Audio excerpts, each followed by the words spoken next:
MNREGA versus G RAM G ಜಟಾಪಟಿ. CM ಉತ್ತರಕ್ಕೆ ದೋಸ್ತಿ ಕೌಂಟರ್ ಏನು, ಕೈ ಪ್ಲಾನ್ ಏನು, ದೋಸ್ತಿ ನಡೆ ಏನು?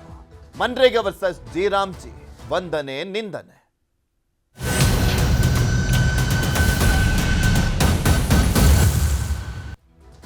ಮನ್ರೇಗಾ ವಿಚಾರಕ್ಕೆ ಸಂಬಂಧಪಟ್ಟಂತೆ ವಿಶೇಷ ಅಧಿವೇಶನ ಕರೆದು ತಮ್ಮ ಹೈಕಮಾಂಡ್ ಅನ್ನ ಮೆಚ್ಚಿಸ್ಲಿಕ್ಕೋಸ್ಕರ ಅದೇ ಒಂದು ವಿಚಾರವನ್ನ ಸಮರ್ಥನೆ ಮಾಡ್ಕೊಂಡೇ ಬರ್ತಾ ಇದ್ದಾರೆ ಕಾಂಗ್ರೆಸ್ ನಾಯಕರು. ಅದಕ್ಕೆ ಕೌಂಟರ್ ರೀತಿಯಲ್ಲಿ ದೋಸ್ತಿ ನಾಯಕರು ಕೂಡ ಯಾವ ರೀತಿಯ ಅಖಾಡಕ್ಕೆ ಇಳಿದಿದ್ದಾರೆ. ಜಟಾಪಟಿ ನಡೀತಾ ಇದೆ, ಜನರ ದುಡ್ಡು ಪೋಲ್ ಆಗ್ತಾ ಇದೆ, ಇಡೀ ರಾಜ್ಯದ ಜನ ನೋಡ್ತಾ ಇದ್ದಾರೆ. ವಿಶೇಷ ಅಧಿವೇಶನದಲ್ಲಿ ಗದ್ದಲ, ಗಲಾಟೆ, ವಾಕ್ಸಮರ, ಕದನ ಇಷ್ಟ ಇರುವಂಥದ್ದು ಏನೂ ಇಲ್ಲ. ಇದು ಒಂದು ಕಿಂಚಿತ್ತು ಸಾಸಿವೆ ಕಾಳಷ್ಟು ಕೂಡ ಜನರ ವಿಚಾರಕ್ಕೆ ಸಂಬಂಧಪಟ್ಟಂತೆ ಅವರ ಸಮಸ್ಯೆಗಳ ಬಗ್ಗೆ ಚರ್ಚೆ ಆಗ್ತಾ ಇಲ್ಲ. ಇವರಿವರ ಅಜೆಂಡವನ್ನ ಪೂರೈಸಿಕೊಳ್ತಾ ಇದ್ದಾರಷ್ಟೇ. ಇಂದು ವಂದನಾ ನಿರ್ಣಯದ ಮೇಲೆ ಸಿಎಂ ಉತ್ತರವನ್ನ ಕೊಡಲಿದ್ದಾರೆ. ಕೇಂದ್ರವನ್ನ ಟಾರ್ಗೆಟ್ ಮಾಡಿ ಅಬ್ಬರಿಸಲಿಕ್ಕೆ ಸಿಎಂ ಕೂಡ ರೆಡಿ ಆಗಿದ್ದಾರೆ. ಸದನದಲ್ಲಿ ಸಿಎಂ ಉತ್ತರ ನೀಡದಂತೆ ಬಿಜೆಪಿಯವರ ರಣತಂತ್ರ. ಅಹೋರಾತ್ರಿ ಧರಣಿಗೂ ಪ್ಲಾನ್ ಅನ್ನ ರೂಪಿಸಿರುವಂಥದ್ದು ಬಿಜೆಪಿ. ಹೀಗಾದ್ರೂ ಮಾಡಿ ಕಾಂಗ್ರೆಸ್ಗೆ ಟಕ್ಕರ್ ಕೊಡಬೇಕು, ತಿರುಗೇಟು ಕೊಡಬೇಕು ಅನ್ನುವಂಥ ನಿಟ್ಟಿನಲ್ಲಿ ಬಿಜೆಪಿ ನಾಯಕರು, ಜೆಡಿಎಸ್ ನಾಯಕರು ಕೂಡ ಸಜ್ಜಾಗಿದ್ದಾರೆ. ಮತ್ತೊಂದು ಕಡೆ ಸದನದಲ್ಲಿ ಫೋನ್ ಟ್ಯಾಪಿಂಗ್ ಗದ್ದಲ ಕೂಡ ನಡೀತು. ಅದು ಹೇಗಾಯ್ತು ಒಮ್ಮೆ ನೋಡೋಣ. ನೀವು ಡೆಲ್ಲಿಗಿಂದ ಫೋನ್ ಮಾಡಿಸಿ ಗವರ್ನರ್ ಅರ್ಧಕ್ಕೆ ಹೋಗೋಂಗ್ ಮಾಡ್ತಿರಲ್ಲ, ಅದನ್ನ ನಾವು ಹೇಳ್ಬೇಕಾಗತ್ತೆ. ಈಗ ಕೇಳಿ ಎರಡೇ ಸಲ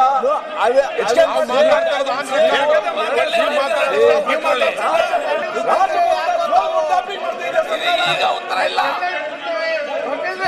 ಈಗ ಮಾತಾಡ್ಲಿಕ್ಕೆ ಆಗ್ತಾ ಇಲ್ಲ ಅವರಿಗೆ. ಫೋನ್ ಟ್ಯಾಪಿಂಗ್ ಮಾತಾಡಕ್ಕೆ ಅವಕಾಶ ಕೊಡ್ರಿ, ಮಾತಾಡಕ್ಕೆ ಅವಕಾಶ ಕೊಡ್ರಿ. ಹೌದು, ಮಾತಾಡಕ್ಕೆ ಅವಕಾಶ ಕೊಡ್ರಿ.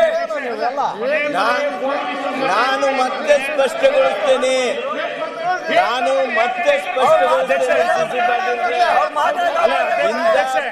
ಉದ್ದೇಶಪೂರ್ವಕವಾಗಿ ರಾಜಭವನದ ಫೋನ್ ಟ್ಯಾಪಿಂಗ್ ಅಲ್ಲಿ ರಾಜ್ಯ ಸರ್ಕಾರ ಕೈ ಹಾಕಿದೆ ಅನ್ನೋದನ್ನ ಮಾನ್ಯ ಕಾನೂನು ಸಚಿವರು ಒಪ್ಪಿಕೊಂಡಿದ್ದಾರೆ. ಇದನ್ನು ಸಹಿಸ್ಕೋಬೇಕು ಅಂದ್ರೆ ಹೆಂಗಾಗುತ್ತೆ ಸರ್?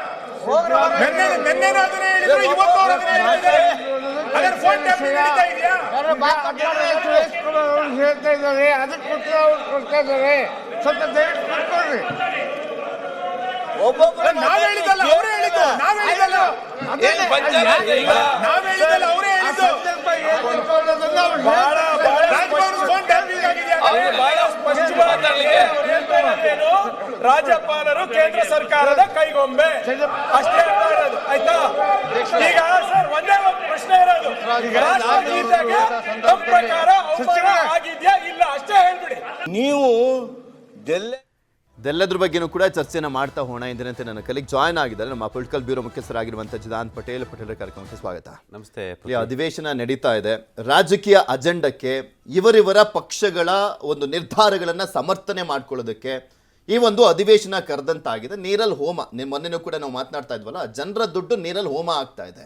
ಇವರಿವರ ಪಕ್ಷದ ನಿರ್ಧಾರಗಳು, ನೀತಿಗಳು ಏನು ಅನ್ನುವಂಥದ್ದಕ್ಕೋಸ್ಕರನೇ ಒಂದು ಅಧಿವೇಶನ. ಪ್ರಜೆಗಳ ವಿಚಾರಕ್ಕೋಸ್ಕರ ಪ್ರಜಾತಂತ್ರದಲ್ಲಿ ಇಂಥ ನಿರ್ಧಾರಗಳು ಎಷ್ಟು ಮಟ್ಟಿಗೆ ಕೊಲ್ತಾ ಇದ್ದಾವೆ, ಜನರ ಸಮಸ್ಯೆನೇ ಚರ್ಚೆ ಆಗದ ರೀತಿಯಲ್ಲಿ ಸರ್ಕಾರ ಇರುವಂಥದ್ದು ಪ್ರಜೆಗಳಿಗೋಸ್ಕರ ಅಲ್ಲ, ಪಕ್ಷಕ್ಕೋಸ್ಕರ ಅನ್ನಂಗಾಗಿದೆ. ಮಹಾತ್ಮ ಗಾಂಧಿ ನರೇಗಾ ವಿಚಾರ ಈಗ ದೇಶಾದ್ಯಂತ ದೊಡ್ಡ ಮಟ್ಟದ ಸುದ್ದಿ ಮತ್ತು ಸದ್ದು ಮಾಡ್ತಿರುವಂಥದ್ದು ಪೃಥ್ವಿ. ಯಾಕಂತ ಹೇಳಿದ್ರೆ ಮಹಾತ್ಮ ಗಾಂಧಿ ನರೇಗಾವನ್ನು ಕೂಲಿಗಾಗಿ ಕಾಳು ಯೋಜನೆ ಅಂತೇಳಿ ಆರಂಭಿಸಿದ ನಂತರ ಅದನ್ನ ಮಹಾತ್ಮ ಗಾಂಧಿ ನರೇಗಾ ಯೋಜನೆ ಅಂತೇಳಿ ಪರಿವರ್ತಿಸಲಾಯಿತು. ನಿಮಗೆ ಬಹುಶಃ ಈ ದೇಶದಲ್ಲಿ ಮಹಾತ್ಮ ಗಾಂಧಿಯವರು ಗ್ರಾಮಗಳ ಉದ್ಧಾರ ಆದರೆ ದೇಶ ಉದ್ಧಾರ ಆದಂತೆ, ಗ್ರಾಮಗಳು ಸ್ವರಾಜ್ಯ ದೇಶದ ಸ್ವರಾಜ್ಯ ಅನ್ನೋ ಒಂದು ಮಾತನ್ನು ಕೂಡ ಹೇಳಿದರು. ಹಾಗಾಗಿ ನರೇಗಾ ಕೋವಿಡ್ ಅಂತ ಕಾಲದಲ್ಲೂ ಕೂಡ ಭಾಳಷ್ಟು ಕೆಲಸವನ್ನು ಮಾಡಿರುವಂಥದ್ದು. ನಿಮಗೆ ಗೊತ್ತಿರಲಿ, ನಮ್ಮ ಗ್ರಾಮ ಪಂಚಾಯತಿಗಳಲ್ಲಿ ಅನೇಕ ಕೆಲಸಗಳನ್ನು ನರೇಗಾ ಥ್ರೂನೇ ಮಾಡಿರ್ತಕ್ಕಂಥದ್ದು. ಮತ್ತು ಆ ಗ್ರಾಮ ಪಂಚಾಯತಿಯ ಆಡಳಿತ ಮಂಡಳಿ ಅಂತ ಹೇಳಿದ್ರೆ ಗ್ರಾಮ ಪಂಚಾಯತಿಯ ಅಧ್ಯಕ್ಷರು, ಸದಸ್ಯರು, ಕಾರ್ಯದರ್ಶಿ, PDO ಕೂತ್ಕೊಂಡು ಆ ಗ್ರಾಮ ಪಂಚಾಯತಿಯಲ್ಲಿ ಏನೇನು ಕೆಲಸ ಆಗಿದೆ ಅಂತೇಳಿ ಅವರು ಡಿಸೈಡ್ ಮಾಡಿ ಒಂದು DPR ರೆಡಿ ಮಾಡುವಂಥದ್ದು ಮತ್ತು ಕೇಂದ್ರ ಪ್ರಸ್ತಾವನೆ ಕೊಟ್ಟು ಅಲ್ಲಿ ಕೆಲಸವನ್ನು ಮಾಡುವಂಥದ್ದು ನರೇಗಾ.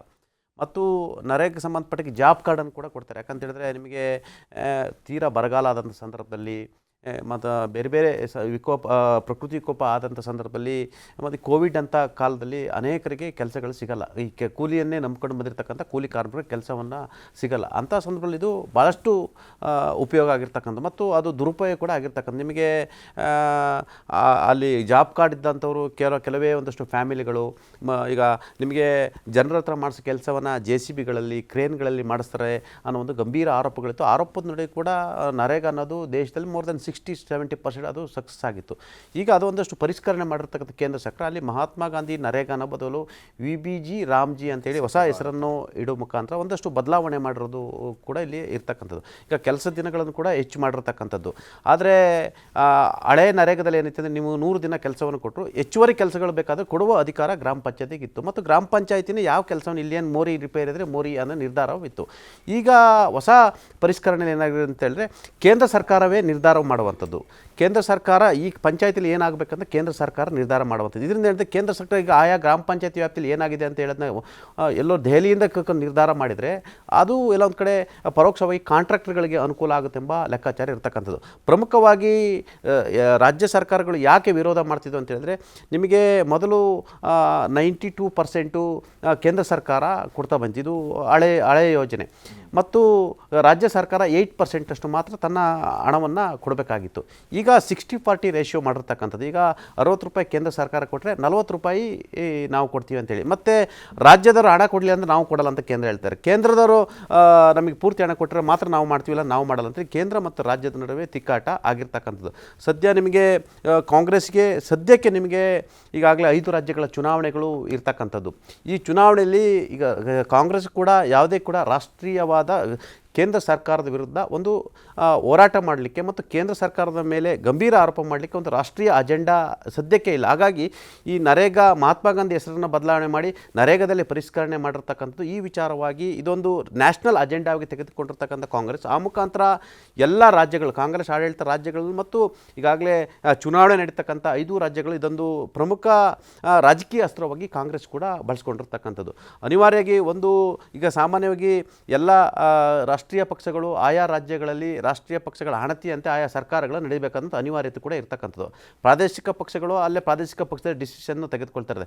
ಹಾಗಾಗಿ ಲೋಕಸಭೆ ವಿಪಕ್ಷ ನಾಯಕ ರಾಹುಲ್ ಗಾಂಧಿಯವರು ಈ ನಿರ್ಧಾರವನ್ನು ತೆಗೆದುಕೊಂಡಿರೋದು. ಅದರಲ್ಲೂ ಕೂಡ 27ರಿಂದ ನಿರಂತರವಾಗಿ ಫೆಬ್ರವರಿ 2ರವರೆಗೆ ದೇಶಾದ್ಯಂತ ಆಯಾ ತಾಲೂಕುವಾರು ಗ್ರಾಮ ಪಂಚಾಯತಿವಾರು ಪ್ರೊಟೆಸ್ಟ್ಗಳನ್ನ ಮಾಡಬೇಕು, ಪಾದಯಾತ್ರೆಗಳು ಮಾಡಬೇಕು ಅಂತೇಳಿ ಸೂಚನೆಯನ್ನು ಕೊಟ್ಟಿರ್ತಕ್ಕಂಥದ್ದು. ಇವತ್ತು ಎಲ್ಲ ಪತ್ರಿಕೆಗಳನ್ನ ನೋಡ್ಬೋದು. ಇವತ್ತು ಸರ್ಕಾರ ಕೋಟ್ಯಾಂತರ ರೂಪಾಯಿ ವ್ಯಯ ಮಾಡಿರ್ತಕ್ಕಂಥದ್ದು ಈ ನರೇಗಾ ಸಂಬಂಧಪಟ್ಟಾಗಿ ಗ್ರಾಮೀಣಾಭಿವೃದ್ಧಿ ಪಂಚಾಯತ್ ಇಲಾಖೆಯವರು ಒಂದು ಜಾಹೀರಾತನ್ನು ಕೂಡ ಕೊಟ್ಟಿರ್ತಕ್ಕಂಥದ್ದು. ಇದು ಒಂದು ಭಾಗ. ಮತ್ತೊಂದು ಕಡೆ ಪ್ರಮುಖವಾಗಿ ಈಗಾಗಲೇ ರಾಜ್ಯ ಸರ್ಕಾರಕ್ಕೆ ಕೇಂದ್ರದ ಅವರ AICC ಸೂಚನೆ ಬೇರೆ, ರಾಜ್ಯ ಸರ್ಕಾರಕ್ಕೂ ಕೂಡ ಈಗಾಗಲೇ ಅನೇಕ ಆರೋಪಗಳಿರ್ತಕ್ಕಂಥದ್ದು. ಅಬಕಾರಿ ಹಗರಣ ಆರೋಪ ಇರ್ತಕ್ಕಂಥದ್ದು, ಚಪ್ಪಲಿ ರಾಜೀವ್ನ ಆರೋಪಗಳಿರ್ತಕ್ಕಂಥದ್ದು ಮತ್ತು ಪವರ್ ಶೇರಿಂಗಿಂದ ಒಂದಷ್ಟು ಕೆಲಸಗಳಾಗ್ತಿಲ್ಲ ಅಂತ ಹೇಳ್ತಿರ್ತಕ್ಕಂಥ, ಅಧಿಕಾರಿಗಳು ಮಾತು ಕೇಳ್ತಿಲ್ಲ ಅಂತ ಹೇಳಿದೆ. ಈಗ ತಾನೇ ನಾನು ಹೇಳಿದೆ ಪಂಕಜ್ ಕುಮಾರ್ ಪಾಂಡೆ ಅವ್ರದ್ದು ಹೇಳಿದೆ, ಅವರು ಉತ್ತರ ಭಾರತೀಯರಿಗೆ ಮಾತ್ರ ಟೆಂಡರನ್ನು ಕೊಡ್ತಾರೆ, ಇಲ್ಲಿರ್ತಕ್ಕಂಥ ಸಚಿವರದ್ದು ಶಾಸಕರದ್ದು ಕರೆಯನ್ನು ಸ್ವೀಕರಿಸಲ್ಲ.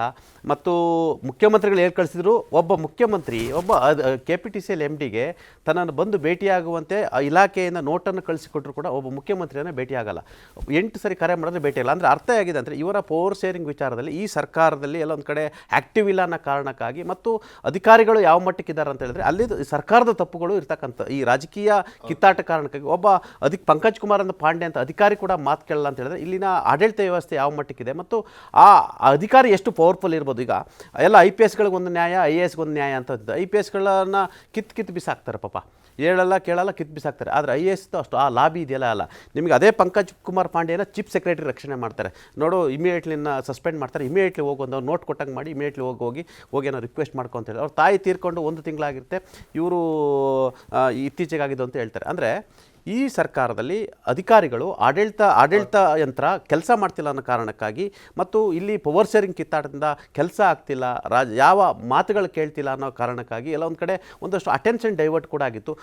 ಅದು ಕೂಡ ಎಲ್ಲ ಒಂದು ಕಡೆ ರೋಗಿ ಹೇಳಿದ್ದು ಹಾಲು ಅನ್ನೋ ವೈದ್ಯ ಬಯಸಿದ್ದು ಕೂಡ ವೈದ್ಯ ಹೇಳಿದ್ದು ಹಾಲು ಅನ್ನೋ ರೋಗಿ ಬಯಸಿದ್ದು ಹಾಲು ಅನ್ನೋ ರೀತಿ ಒಂದು ಅಜೆಂಡಾ ಸಿಕ್ತು ಕೇಂದ್ರ ಸರ್ಕಾರ ನರೇಗಾ. ಆ ಅಜೆಂಡಾವನ್ನು ರಾಜಕೀಯ ಅಸ್ತ್ರವಾಗಿ ಬಳಸ್ಕೊಂಡು ಈಗ ಜಂಟಿ ಅಧಿವೇಶನವನ್ನು ಸರ್ಕಾರ ಮಾಡ್ತಿರ್ತಕ್ಕಂಥದ್ದು. ಮಧು, ಇಲ್ಲಿ ಈ ಅಧಿವೇಶನ ನಡೀತಾ ಇದೆ ಯಾರಿಗೋಸ್ಕರ ಅನ್ನುವಂಥದ್ದು ಒಂದು ಪ್ರಶ್ನೆ. ಆಮೇಲೆ ಮತ್ತೊಂದು ಕಡೆ ಸಾಕಷ್ಟು ಬಾರಿ ಅಧಿವೇಶನಗಳು ನಡೆಯುವಂಥ ಸಂದರ್ಭದಲ್ಲೂ ಕೂಡ 2 ದಿನ ಎಕ್ಸ್ಟೆಂಡ್ ಮಾಡಿ ಉತ್ತರ ಕರ್ನಾಟಕದ ಬಗ್ಗೆ ಚರ್ಚೆಯನ್ನು ಮಾಡುವಂತ್ರಿ ಅಂದರೆ ಎಕ್ಸ್ಟೆಂಡ್ ಮಾಡಲ್ಲ, ಅಲ್ಲಿಗೆ ಮೊಟಕುಗೊಳಿಸಿ ಅನಿರ್ದಿಷ್ಟಾವಧಿಗೆ ಮುಂದೂಡಿಕೆ ಅಂತ ಹೇಳ್ತಾರೆ. ಇಲ್ಲಿ ಇವರ ಪಕ್ಷದ ಅಜೆಂಡವನ್ನು ಮತ್ತೊಮ್ಮೆ ಹೈಕಮಾಂಡ್ ಮೆಚ್ಚಿಸ್ಲಿಕ್ಕೋಸ್ಕರ ಏನೇನೆಲ್ಲ ಪ್ರಯತ್ನ ಮಾಡ್ತಾ ಇದ್ದಾರೆ, 2 ದಿನ ವಿಸ್ತರಣೆ ಮಾಡಲಿಕ್ಕೂ ಪ್ಲಾನ್ ಅಂತ ಹೇಳಲಾಗ್ತದೆ. ಈ ಸರ್ಕಾರ ನಡೀತಾ ಇರುವಂಥದ್ದು, ಈ ಅಧಿವೇಶನ ಪ್ರಜೆಗಳಿಗೋಸ್ಕರ ಅಲ್ಲ ಪಕ್ಷಕ್ಕೋಸ್ಕರ ಅನ್ನುವಂಥದ್ದು ಸಾರ್ತಾ ಇದೆ. ಇದು ಅಬ್ಸಲ್ಯೂಟ್ಲಿ ಪೃಥ್ವಿ, ನೀವು ಹೈಕಮಾಂಡ್ನ ಮೆಚ್ಚಿಸ್ಲಿಕ್ಕೆ ನಡೀತಾ ಇರುವಂಥ ಒಂದು ಅಜೆಂಡಾ ಇಟ್ಕೊಂಡು ನಡೀತಾ ಇರುವಂಥ ಅಧಿವೇಶನ ಅಂತ ಏನು ಹೇಳಿದ್ರೆ, ಅದು ಗಾಜಿನ ಮನೆಯಲ್ಲಿ ನಿಂತು ಬೇರೆ ಕಡೆಗೆ ಕಲ್ಲು ಹೊಡೆದಂಗೆ ಅನ್ನೋ ರೀತಿ ನಿನ್ನೆ ಇದೇ ಎಚ್ ಕೆ ಪಾಟೀಲ್ ಅವರು ಮಾತನಾಡ್ತಾ ರಾಜಭವನಕ್ಕೆ ದೆಹಲಿಯಿಂದ ಕರೆಗಳು ಬರುತ್ತೆ, ಕೇಶವ ಕೃಪದಿಂದ ಕರೆ ಬರುತ್ತೆ ಅಂತ ಮತ್ತೊಂದು ಕಡೆ ಪ್ರಿಯಾಂಕ್ ಖರ್ಗೆ ಅವರು ಎಲ್ಲ ಮಾತನಾಡಿದ್ರು. ಅವರು ಹೇಳಿದ್ದೇನು, BJP ಕೇಂದ್ರದಿಂದ ನಿರ್ದೇಶನವನ್ನು ಕೊಟ್ಟು ಇಲ್ಲಿ ಸಂವಿಧಾನಾತ್ಮಕ ಹುದ್ದೆಯಲ್ಲಿರುವಂಥ ಏನು ನಡಾವಳಿಗಳಿದ್ದು ಆ ನಡಾವಳಿಗಳನ್ನು ಡಿಸ್ಟೆಬಿಲೈಸ್ ಮಾಡಿಸಿ ಇಲ್ಲಿ ಕಲಾಪವನ್ನು ಡಿರೇಲ್ಡ್ ಮಾಡುವಂಥದ್ದು ಅಥವಾ ಬೇರೆ ಬೇರೆ ದ್ವೇಷ ರಾಜಕಾರಣವನ್ನು ಮಾಡುವಂಥದ್ದನ್ನು ಮಾಡ್ತಾ ಇದ್ದಾರೆ ಗವರ್ನರ್ ಮೂಲಕ ಅನ್ನುವಂಥ ಒಂದು ಆರೋಪವನ್ನು ಮಾಡಿದ್ರು. ಅದಾದಮೇಲೆ ಅದು ಯಾವ ಸ್ವರೂಪ ಪಡ್ಕೊಳ್ತು, ನೆನ್ನೆ ಸುನಿಲ್ ಕುಮಾರು, ಸುರೇಶ್ ಕುಮಾರು, ಅಶೋಕ್ ಅವರು, ಚಲವಾದಿ ನಾರಾಯಣ ಸ್ವಾಮಿ ಎಲ್ಲರೂ ಕೂಡ ಆಗಿದ್ರೆ ರಾಜ್ಯಪಾಲರ ಫೋನ್ ಟ್ಯಾಪಿಂಗ್ ಆಗ್ತಿದೆಯಾ ಅನ್ನೋಂಥ ಒಂದು ಅತಿ ದೊಡ್ಡ ಪ್ರಶ್ನೆಯನ್ನು ಎತ್ತಿದ್ರು. ಯಾಕಂದರೆ ಒಂದು ಜವಾಬ್ದಾರಿತ ಸ್ಥಾನದಲ್ಲಿ ಯಾರೋ ಹೊಸ ಶಾಸಕರಲ್ಲ ಎಚ್ ಕೆ ಪಾಟೀಲ್ರು ಅಂಥದ್ದೊಂದು ಹೇಳಿಕೆಯನ್ನು ಕೊಡಬೇಕಾದ್ರೆ ತುಂಬ ಸ್ಪಷ್ಟವಾಗಿ ಹೇಳ್ತಾ ಇದ್ದೀನಿ, ನಾನು ಅಲ್ಲಿಂದ ಕರೆ ಬಂದಿದೆ, ತಡಿಸಿದ್ರಿ ನೀವು ಅಂತ ಹೇಳ್ತಾರೆ ಅಂತಂದ್ರೆ ಅದು ಸದನದಲ್ಲಿ on record on the floor ಹೇಳ್ತಾರೆ ಅಂತಂದ್ರೆ ಅದು ಕೂಡ ಸಂಸದೀಯ ವ್ಯವಹಾರಗಳ ಸಚಿವರಾಗಿ ಸೊ ಅದು ತುಂಬ ವ್ಯಾಲಿಡ್ ಸ್ಟೇಟ್ಮೆಂಟ್ ಆಗುತ್ತೆ. ಯಾರೋ ದಾರಿ ಹೋಕರು ಕೊಡುವಂಥ ಸ್ಟೇಟ್ಮೆಂಟ್ ಅಲ್ಲ, ಅಥವಾ ಸದನದ ಹೊರಗೆ ಒಂದು ರಾಜಕೀಯ ಪ್ರೇರಿತವಾಗಿ ಕೊಡುವಂಥ ಸ್ಟೇಟ್ಮೆಂಟ್ ಅಲ್ಲ. ಸೊ ಆ ಹಿನ್ನೆಲೆಯಲ್ಲಿ ನೀವು ಹೇಳಿದ್ದಕ್ಕೆ ಪೂರಕವಾಗಿ ಹೇಳ್ತಾ ಇರುವಂಥದ್ದು ಅಂದರೆ ಹೈಕಮಾಂಡ್ನ ಮೆಚ್ಚಿಸ್ಲಿಕ್ಕೆ ಇವರು ಈ ರೀತಿ ಮಾಡ್ತಾರೆ, ಡಿರೇಲ್ಡ್ ಮಾಡ್ತಾ ಇದ್ದಾರೆ, ಅಥವಾ ಅಲ್ಲಿನ ನಾಯಕರು ಹೈಕಮಾಂಡ್ ಅವ್ರು ಮೂಗು ತೋರಿಸ್ತಾರೆ ಅಂತಂದರೆ ಇಲ್ಲೂ ಕೂಡ ಆಗ್ತಾ ಇರುವಂಥದ್ದು ಅದೇ, ಅಂದರೆ ಗಾಜಿನ ಮನೆಯಲ್ಲಿ ನಿಂತು ಕಲ್ಲು ಹೊಡೆದಂಗೆ. ಈಗ ಇವರು ಮಾಡ್ತಾ ಇರುವಂಥ, ನೀವು ಹೇಳಿದಂತೆ ಇವರು ಮಾಡ್ತಾ ಇರುವಂಥ ವಿಶೇಷ ಅಧಿವೇಶನದ ಮೂಲೋದ್ದೇಶವೇ ಹೈಕಮಾಂಡ್ ಮೆಚ್ಚಿಸ್ಲಿಕ್ಕೆ ಅನ್ನೋ ರೀತಿ ಇದೆ.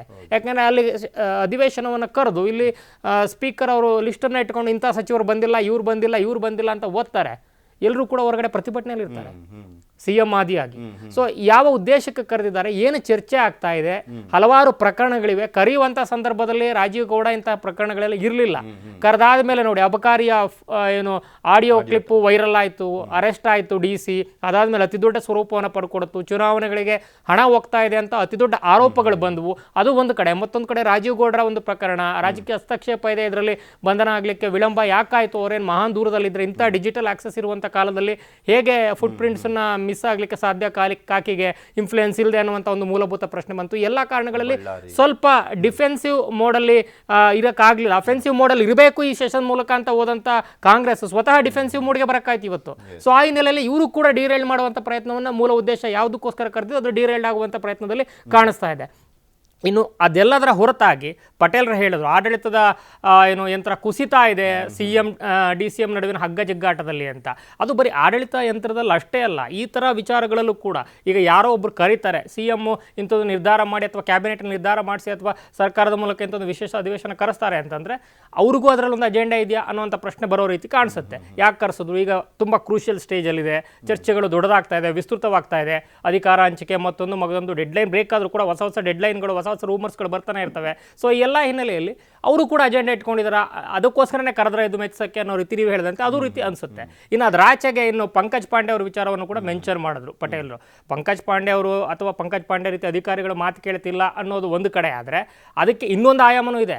ಅಂತಹ ಅಧಿಕಾರಿಗಳ ಕೆಲಸದಲ್ಲಿ CM ಅಲ್ಲದವರು ಕೂಡ ಮಧ್ಯಪ್ರವೇಶ ಮಾಡ್ತಾ ಇದ್ದಾರೆ, ಹಸ್ತಕ್ಷೇಪ ಮಾಡ್ತಾ ಇದ್ದಾರೆ ಅನ್ನೋ ರಾಜಕೀಯ ಆರೋಪಗಳು ಕೂಡ ಇದ್ದಾವೆ. ಅಂದರೆ ಯಾವ ರೀತಿ ಯಡಿಯೂರಪ್ಪನವರ ಕಾರ್ಯವೈಖರಿಯಲ್ಲಿ ವಿಜೇಂದ್ರ ಅವರ ಒಂದು ಹಸ್ತಕ್ಷೇಪ ಇತ್ತು, ಸೂಪರ್ CM ಅನ್ನೋ ಆರೋಪಗಳ ಕೇಳಿ ಬಂತು, ಇಲ್ಲೂ ಕೂಡ ಅಂಥದ್ದೇ ಆಗ್ತಾ ಇದೆ. ವರ್ಗಾವಣೆ ಮತ್ತೊಂದು ಎಲ್ಲದರಲ್ಲೂ ಕೂಡ ಸಮಸ್ಯೆಗಳಾಗ್ತಾ ಇದೆ. ಸ್ವತಃ ಹಿರಿಯ ಸಚಿವರುಗಳಿಗೆ ಒಂದು ರೀತಿ ಡಿಸ್ಕಂಫರ್ಟಬಲ್ ಫೀಲ್ ಆಗ್ತಾ ಇದೆ ಅನ್ನುವಂಥದ್ದು ರಾಜಕೀಯವಾಗಿ ಯಾರು ಅಡ್ಮಿಟ್ ಮಾಡ್ಕೊಳ್ಳಲ್ಲ. ಇವತ್ತು ಮಾಧ್ಯಮಗಳು ಕೇಳಿದಂಥ ಸಂದರ್ಭದಲ್ಲಿ ಜಾರ್ಜ್ ಅವರು ಅದನ್ನು ರಿಜೆಕ್ಟ್ ಮಾಡಿದ್ರು. ಯಾಕಂದರೆ ಅವರು ಸಿದ್ದು ಪರಮಾಪ್ತ, ಜೊತೆಗೆ ಹಿರಿಯ ಕಾಂಗ್ರೆಸ್ಸಿಗ ಹಿರಿಯ ಸಚಿವರು ಅವರೇ ಆದಿ ಬೀದಿಲಿ ನಿಂತು ಏನಾದರೂ ಹೇಳಿಕೆಗಳನ್ನು ವ್ಯತಿರಿಕ್ತವಾಗಿ ಕೊಟ್ಟರೆ ಅದು ಇನ್ನೂ ದೊಡ್ಡ ಮಟ್ಟದ ಸಂದೇಶವನ್ನು ಕೊಡುತ್ತೆ. ಆ ಹಿನ್ನೆಲೆ ಅವರು ರಿಜೆಕ್ಟ್ ಮಾಡಲೇಬೇಕು. No one can admit that. ಆದರೆ ಅಂಥದ್ದೊಂದು ಆಗ್ತಾ ಇದ್ದೇವೆ ಅನ್ನುವಂಥದ್ದು ವಿಧಾನಸೌಧದ ಕುಮಾರಸ್ವಾಮಿ ಅಷ್ಟೇ ಅಲ್ಲ, ವಿಧಾನಸೌಧದ ಕಾರಿಡಾರ್ಗಳಲ್ಲಿ ಈ ಬಗ್ಗೆ ಚರ್ಚೆ ಆಗ್ತಾ ಇದೆ. ಪಂಕಜ್ ಪಾಂಡೆ ಅವರ ಪ್ರಕರಣದ ಸುತ್ತ ಅಥವಾ ಆ ಆರೋಪ ಗುಸುಗುಸು ರೂಮರ್ಸ್ಗಳ ಸುತ್ತ ಈ ಎಲ್ಲ ಆಯಾಮಗಳು ಕೂಡ ಚರ್ಚೆ ಆಗ್ತಾ ಇದ್ದಾವೆ. ಸೊ ಅದನ್ನು ಕೂಡ ಗಮನಿಸಬೇಕಾಗ್ತದೆ. ಸೊ ಆಡಳಿತ ಯಂತ್ರ ಕುಸಿಯುವಂಥದ್ರಲ್ಲಿ ಹಸ್ತಕ್ಷೇಪದ ಪಾತ್ರವೂ ಕೂಡ ಇರ್ತವೆ ಮತ್ತು ಈ ರೀತಿ ಗೊಂದಲ, ಅಧಿಕಾರ ಹಂಚಿಕೆಯ ಗೊಂದಲಗಳು ಕೂಡ ಇರ್ತವೆ. ಸೊ ಎಲ್ಲ ಆಯಾಮಗಳಲ್ಲೂ ಕೂಡ ಈ ಒಂದು ರಾಜ್ಯ ಸರ್ಕಾರ ಸದ್ಯದ ಮಟ್ಟಿಗೆ ಸ್ವಲ್ಪ ಒತ್ತಡದಲ್ಲಿದ್ದಂತೆ ಕಾಣಿಸ್ತಾ ಇದೆ, ಗೊಂದಲಗಳಲ್ಲಿದ್ದಂತೆ ಕಾಣಿಸ್ತಾ ಇದೆ. ಅದು ಅವರ ಒಂದು ಕಾರ್ಯವೈಖರಿಯಲ್ಲಿ ಆಡಳಿತಾತ್ಮಕವಾಗಿರ್ಬೋದು, ರಾಜಕೀಯವಾಗಿರ್ಬೋದು, ಅಧಿಕಾರ ಹಂಚಿಕೆಯ ವಿಚಾರ ಅಂತ ಬಂದಂಥ ಸಂದರ್ಭದಲ್ಲಿ ಗೊಂದಲಗಳು ವೈಡನ್ ಆಗ್ತಾ ಇದ್ದಾವೆ. ಆ ಒಂದು ವೈಡನ್ ಆಗ್ತಾ ಇರುವಂಥ ಒಂದು ಪ್ರಾಸೆಸ್ ಅಲ್ಲಿ ಮತ್ತೊಂದಷ್ಟು ಹೊಸ ಗೊಂದಲಗಳು ಸೇರ್ಪಡೆ ಆಗ್ತಾ ಇದ್ದಾವೆ. ಆ ಹಿನ್ನೆಲೆಯಲ್ಲಿ ಅದರ ರಿಫ್ಲೆಕ್ಷನ್ ಕಾಣಿಸ್ತಾ ಇದೆ. ಪ್ರತಿಪಕ್ಷಗಳು ಅಲ್ಲಲ್ಲಿ ಟಚ್ ಅಂಡ್ ಗೋ ಮಾಡ್ತಾ ಇದ್ದಾರೆ ಬಿಟ್ಟರೆ ಅಗ್ರೆಸಿವ್ ಆಗಿ ಕಾಂಪ್ರಹೆನ್ಸಿವ್ ಆಗಿ ಸರ್ಕಾರವನ್ನು ಕಟ್ಟಾಕುವಂಥ ಒಂದು ಇಚ್ಛಾಶಕ್ತಿ ಇಲ್ಲದೆ ಇರೋದ್ರಿಂದ ಒಂದಷ್ಟು ಬ್ರೀತಿಂಗ್ ಸ್ಪೇಸು ಕಂಫರ್ಟ್ ಝೋನಲ್ಲಿ ಹೋಗ್ತಾ ಇದೆ ಬಿಟ್ಟರೆ ಅದರ್ವೈಸ್ ಗೌರ್ಮೆಂಟ್ ಅಂಡರ್ ಸ್ಟ್ರೆಸ್ ಅಂತೂ ಹೇಳ್ಬೋದು.